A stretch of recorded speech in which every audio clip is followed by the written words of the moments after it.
Hello everyone, welcome back to my YouTube channel. आज का जो टॉपिक है हमारा वो है स्पेसिफिक रिलीफ एक्ट का सेक्शन 5, 6, 7 एंड 8। बहुत इंपॉर्टेंट टॉपिक्स हैं ये। मेंस में कई बार पूछे गए हैं ये, कभी प्रोपोजिशन की फॉर्म पे, कभी डायरेक्टली।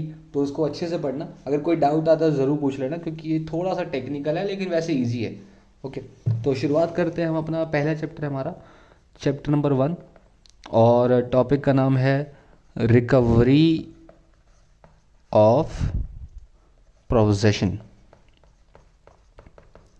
ठीक है। अब पोजेशन जो है वो प्रॉपर्टी का ही होगा ऑब्वियसली। या तो इमूवेबल होगी या तो मूवेबल होगी। इमूवेबल होगी तो हमारे पास सेक्शन नंबर 5 आता है, सेक्शन नंबर 6 आता है। मूवेबल होगी तो सेक्शन नंबर हमारे पास 7 आता है या सेक्शन नंबर 8 आता है। ठीक है, चलिए पहले बात करते हैं सेक्शन नंबर 5 से। अच्छा, एक और बात बताऊं, इमूवेबल प्रॉपर्टी होती क्या है? ये या तो जनरल क्लॉजेस एक्ट में डिफाइंड है, या तो टीपीए में डिफाइंड है, या तो रजिस्ट्रेशन एक्ट में डिफाइंड है ना? क्या है हमने देखा ही हमने। या तो लैंड होती है, दूसरा क्या होता है things attach to earth, things attach, और तीसरा क्या होता है benefit arising out of land. जैसे एग्जांपल, ये एक लैंड है, लैंड के अंदर कोई चीज़ रूटेड है, रूटेड या फिर एम्बेडेड है। रूटेड होता है नेचुरल और एम्बेडेड होता है मैन मेड। ठीक है, अब ये बिल्कुल रूटेड है और ये परमानेंटली रूटेड ही है, तो ये भी इमूवेबल प्रॉपर्टी, ये भी इमूवेबल प्रॉपर्टी। तीसरी चीज़ जो इसके साथ अटैच है परमानेंटली, जैसे मान लो खंभे की तार अटैच है ना, परमानेंटली अटैच है, तो ये भी इमूवेबल प्रॉपर्टी। जैसे एग्जांपल, एक लैंड है, लैंड के नीचे हमने सरिये डाल दिए, सरियों पे हमने घर बना दिया, घर के अंदर जो दरवाजे लगे हुए हैं, ठीक है, तो ये क्या हो गया परमानेंटली अटैच हो गया ना, थिंग्स एम्बेडेड इन अर्थ से, तो ये हमारा सारा इमूवेबल प्रॉपर्टी हो गया। ओके, तो ये कंसेप्ट आपको समझ आ गया। चलिए आगे बात करते हैं। सेक्शन नंबर 5 बात करता है recovery of specific immovable property. सबसे पहले मैं एक और बात बता दूं, मैं जैसे हमारा टॉपिक था रिकवरी ऑफ पोजेशन का ना। अब पोजेशन क्या होती है? देखो, पोजेशन मतलब होता है control over a property, control over a property. इसके अंदर ना दो एलिमेंट्स होते हैं जो कि हमें ज़रूरी होते हैं। देखो, एक होता है कॉर्पस और एक होता है एनिमस। ठीक है, कॉर्पस मतलब आपका exclusive control over the property, exclusive control. और एनिमस क्या होता है? आपकी इंटेंशन होती है टू एक्सक्लूड अदर्स। ठीक है, ये हो गया।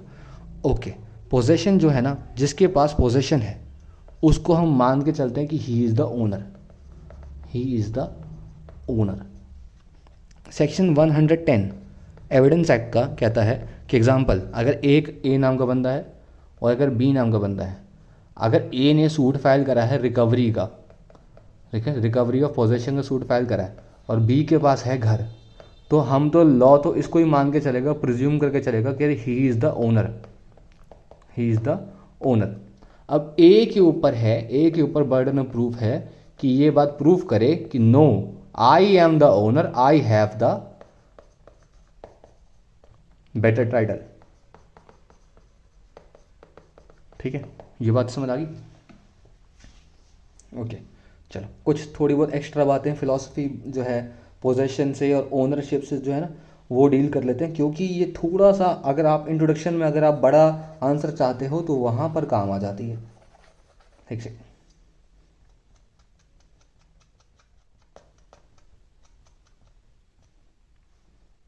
देखो, फ्रेडरिक पोलो कहते हैं कि पोजेशन मतलब हैविंग द कंट्रोल और power to exclude others. Custody कह लो, कंट्रोल कह लो, एक ही बात है। उसके बाद रोमन लॉ कहता है कि possession is the prima facie proof of ownership. Law, अभी एक और बात आती है कि possession is defined as the 9 points of law. जो हाईलाइट करा हुआ ना, बस वो याद कर लेना, ये कभी कभार इंट्रोडक्शन में आप लिख सकते हो इसको। और एक और बात आती है, ये वाला पॉइंट मैं थोड़ी देर बाद बताऊंगा, अभी आपको समझा नहीं रहा, बाद में बताऊंगा, चिंता ना करो। ओनरशिप क्या होता है?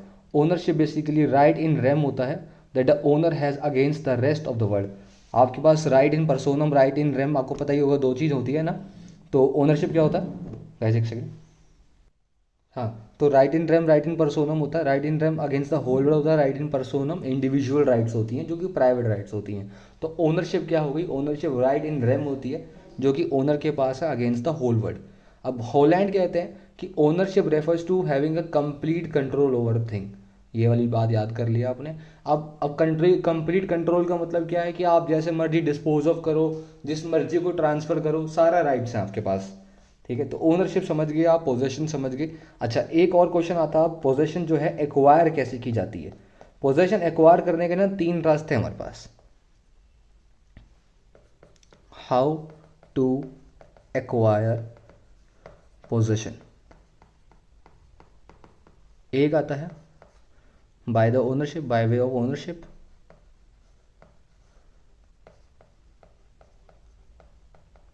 ओके, दूसरा आता है by way of possessory title.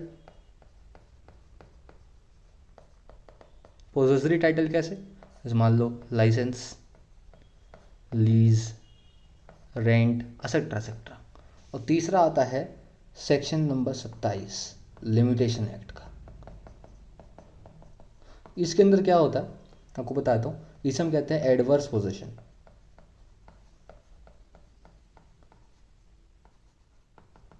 Example बताता हूँ इसका मैं आपको। एक सेकेंड, ए नाम का बंदा है, ए के पास एक घर था, ए ने घर बी को रेंट पे दे दिया, एग्जाम्पल 5 साल के लिए रेंट पे दे दिया। अब 5 साल बीत गए, घर नहीं छोड़ रहा बी। अब ए का क्या हो गया, कॉज ऑफ एक्शन राइज हो गया।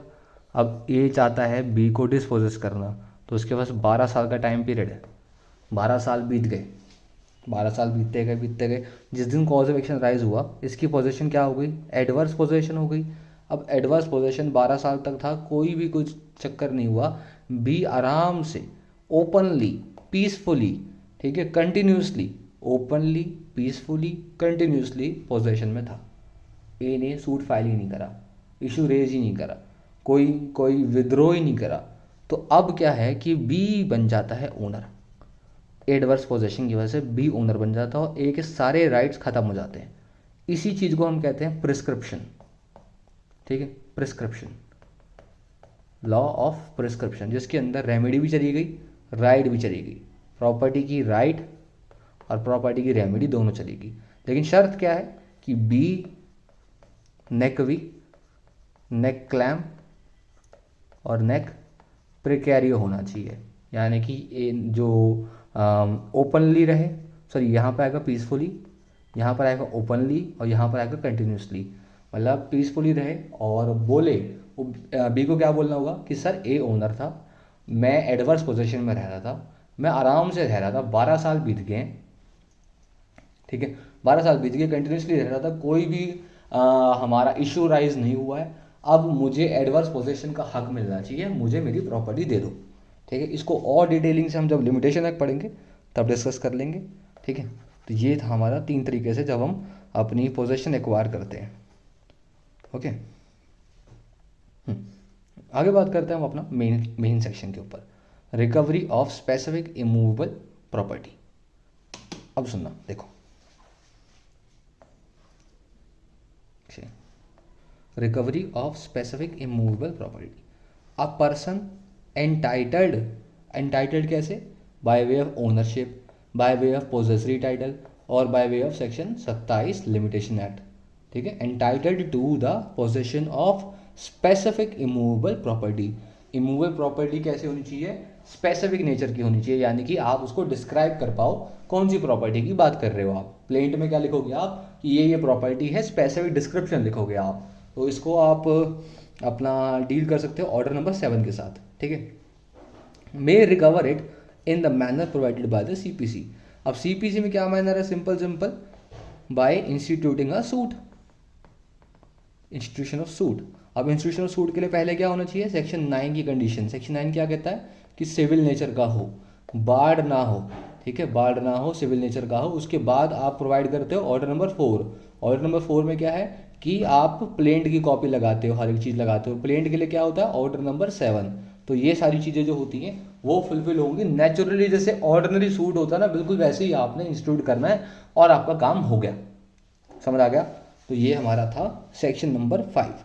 कि आप कैसे करोगे। अच्छा, लिमिटेशन पीरियड कितना होगा आपको सूट फाइल करने का, रिलीफ लेने का, तो वो बताता है हमारा आर्टिकल नंबर 65।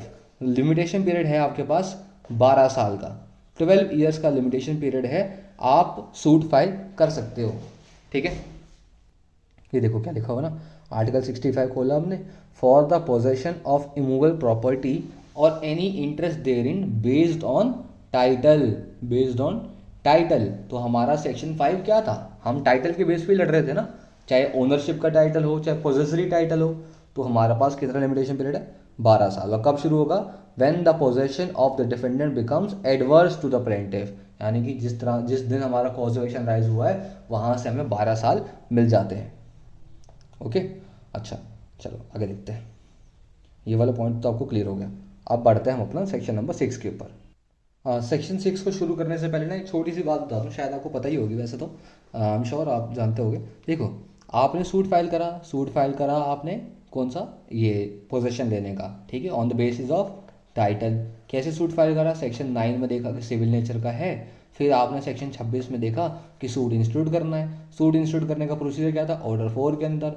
ऑर्डर 4 में क्या था कि आपको ऑर्डर 7 ऑर्डर 6 की रिक्वायरमेंट्स पूरी करनी है। चलो आपने रिक्वायरमेंट्स भी देख ली।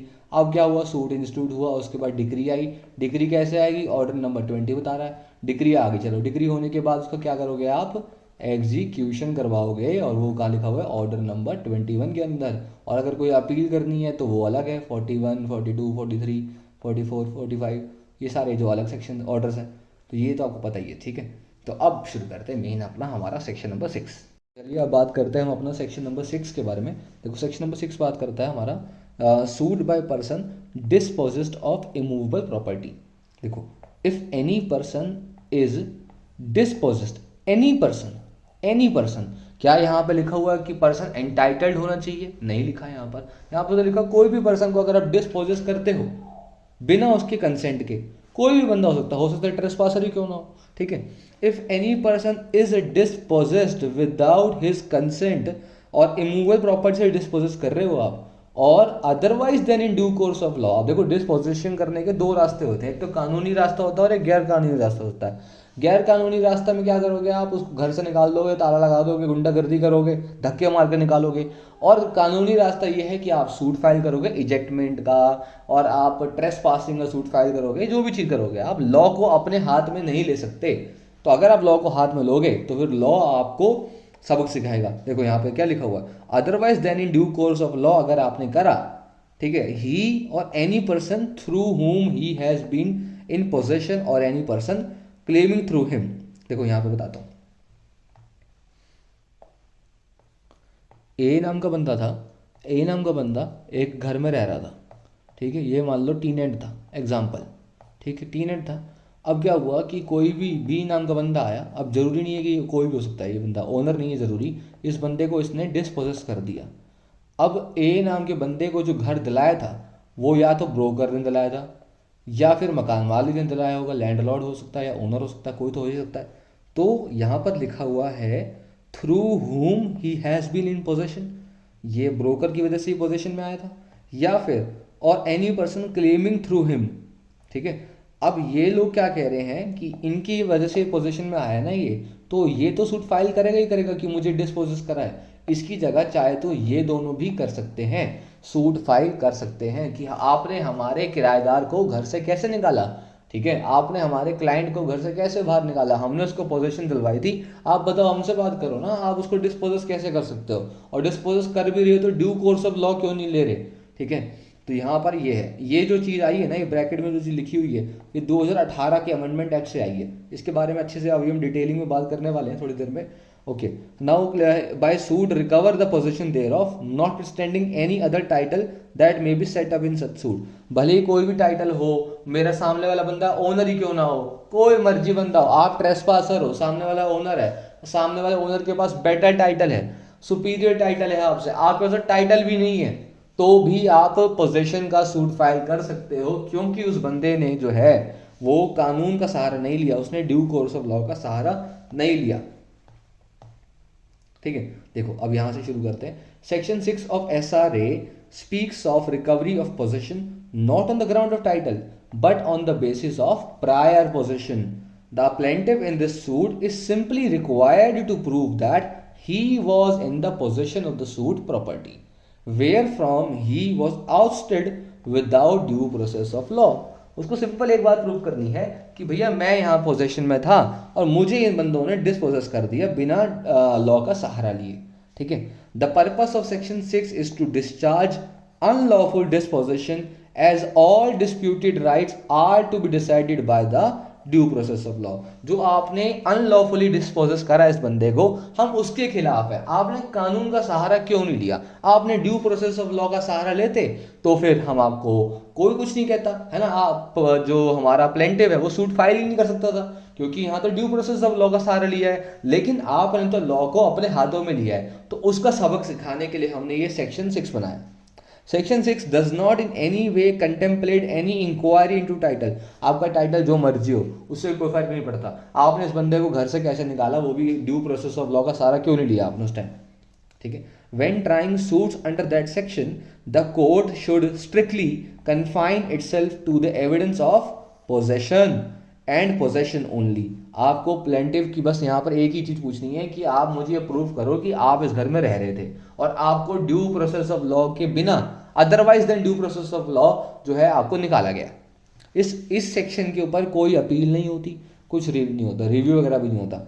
तो इसीलिए जो है इसका जो टाइटल का क्वेश्चन वगैरह है यहाँ पर कुछ नहीं होता। सिर्फ यहाँ पोजेशन की बात होती है, टाइटल के क्वेश्चन यहाँ रेस नहीं होते।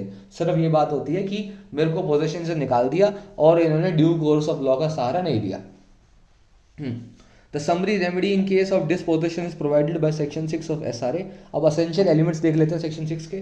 The person जो सूट फाइल कर रहा है, plaintiff was in possession, the plaintiff must have been dispossessed, the dispossession must have been without the consent or otherwise than in due course of law, the disposition must be from a immovable property, the suit must be brought within a period of 6 months from the date of dispossession।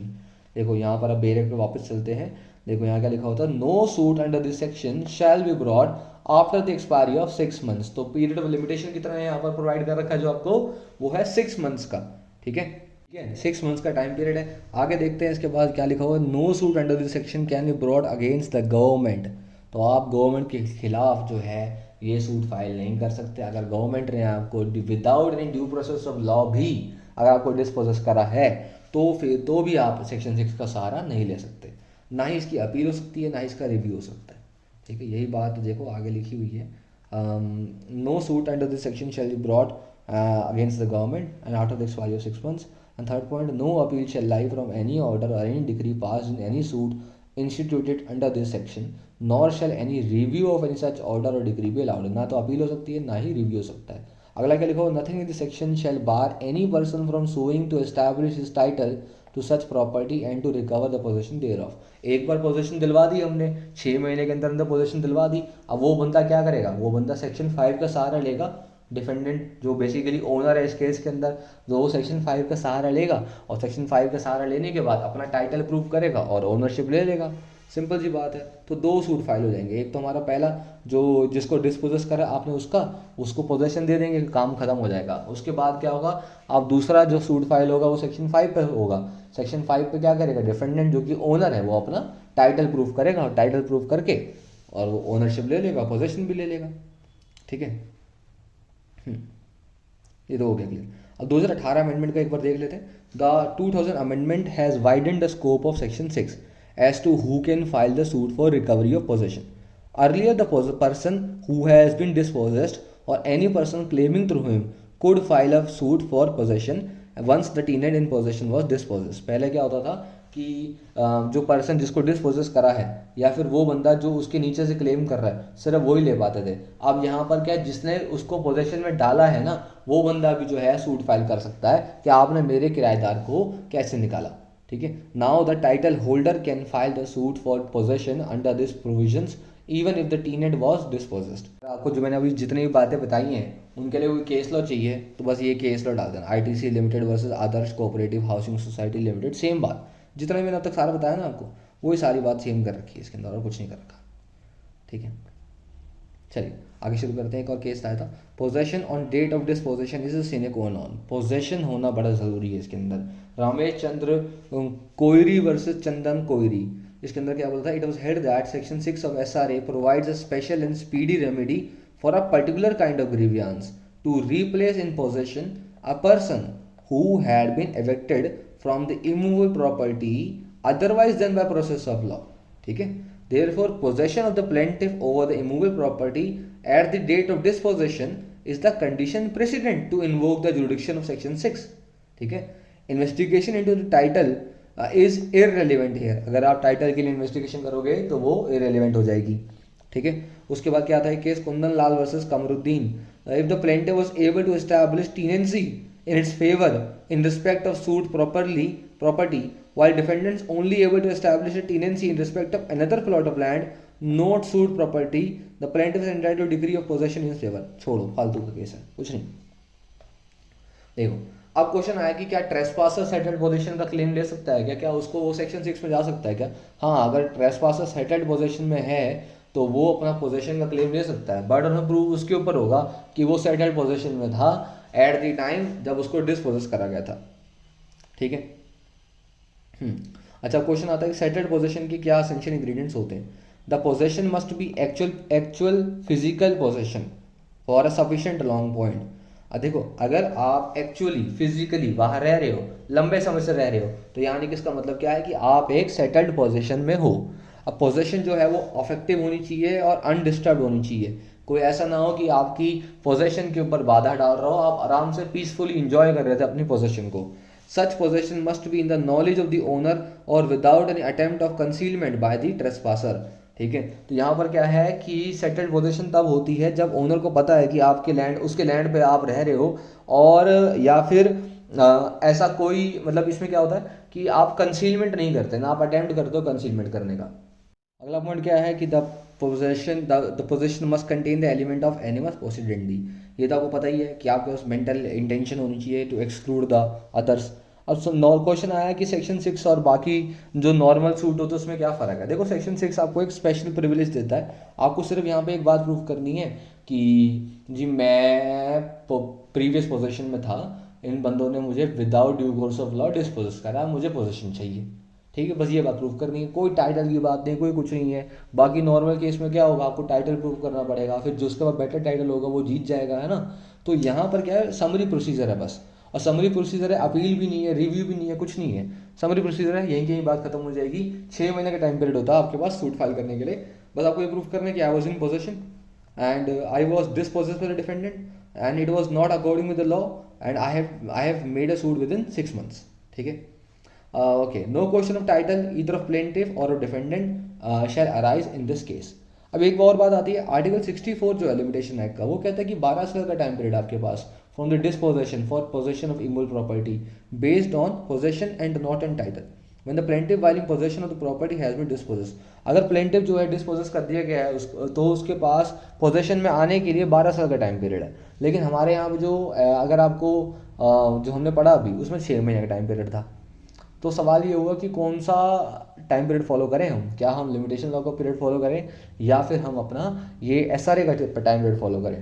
देखो, यहाँ पर क्या लिखा हुआ है कि article 64 कहता है 12 साल का टाइम पीरियड, सेक्शन 6 कहता है 6 महीने का टाइम पीरियड. दोनों ही सेम बात करते हैं, डिस्पोजिशन वगैरह वाली.